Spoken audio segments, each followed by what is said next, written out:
શરૂઆત કરીએ તો રાજ્યમાં કાળઝાળ ગરમીની શરૂઆત થઈ ગઈ છે, પરંતુ આ કાળઝાળ ગરમીની શરૂઆતની વચ્ચે હવે માવઠાની આગાહી કરવામાં આવી છે। જી હા, માવઠાની આગાહી કરવામાં આવી છે રાજ્યના અલગ અલગ જિલ્લાઓમાં।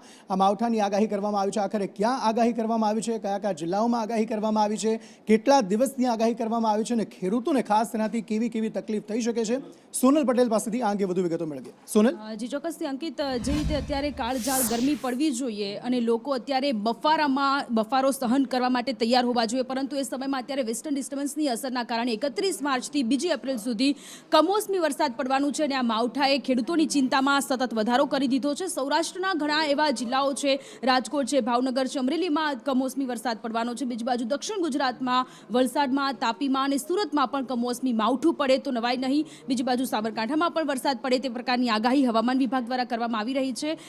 કેરીનો પાક જે ખેડૂતોએ વાવેલો છે, કેરી પકવતા જે ખેડૂતો છે એ લોકો અત્યારે ચિંતામાં છે। બાગાયતી પાકના જે વાવેતરવાળા જે ખેડૂતો છે તે લોકો અત્યારે ચિંતામાં ગરકાવ થઈ ગયેલા છે અને બીજી બાજુ અત્યારે બેવડી ઋતુનો અનુભવ થઈ રહ્યો છે, જેના કારણે રોગચાળો પણ વકરી રહ્યો છે। જી આભાર સમગ્ર માહિતી આપવા માટે। તો બેવડી ઋતુનો અનુભવ થઈ રહ્યો છે અને એવામાં વરસાદ આવશે, ખેડૂતોને નુકસાનની ભીતિ સેવવામાં આવી રહી છે। બીજી તરફ રોગચાળો ફેલાવાની પણ શક્યતાઓ જે છે તે જોવા મળી રહી છે। એટલે લોકોએ વિચારવાનું છે, ગરમીથી ચોક્કસપણે આંશિક રાહત મળશે, પરંતુ આ કમોસમી વરસાદને કારણે ખેડૂતોને નુકસાની જોવા